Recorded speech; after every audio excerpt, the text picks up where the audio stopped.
So one thing that I want to talk about before we get to the video here is the Moonlight Racing map that you can download and then use on Maprika. Generally it's good, but as I'll discuss for portions of the map, it can be quite off. But in any case, the reason why I like this map and app combination is at least when you're driving on the trail, you know roughly where you are. My first time at Moonlight, I couldn't make heads or tails of the map, at least when we were there. And looking back, after that first trip, I was kind of like, okay, I think we're here. And I basically went to Moonlight probably 10 times or so before I had the app. And after I had the app, I was like, oh, this has been really useful. But one thing that you'll see is as you go on, or if you've been to Moonlight before, one, the trails aren't well marked in general. The other thing is that there are a number of trails that aren't even on the map.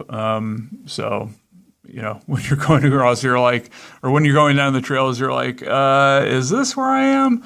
So having this app is very useful. But again, there are some limitations to portions of the map that don't quite align with what's on here when you compare it to satellite and your actual position. But, you know, with those caveats, again, it's generally a very useful map and app.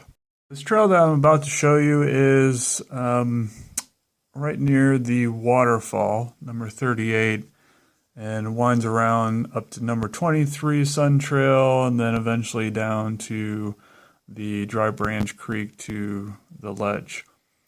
Now you may be looking at this map and the way that it's configured here and say, hey, you're not going anywhere near number 38, the waterfall, but I assure you that I am, which leads me to one thing around the map for Moonlight Racing on Maprika.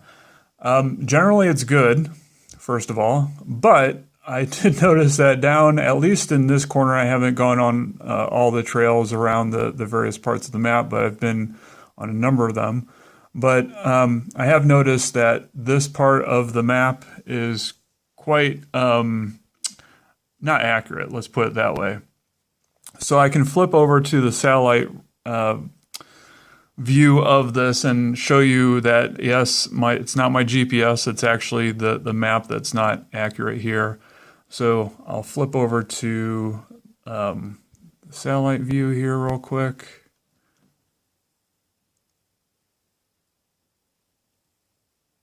Okay, so you can see that here, this is where the waterfall is, and it does follow a trail, and this is Sun Trail, and then this goes back down to Branch Creek, Dry Branch Creek.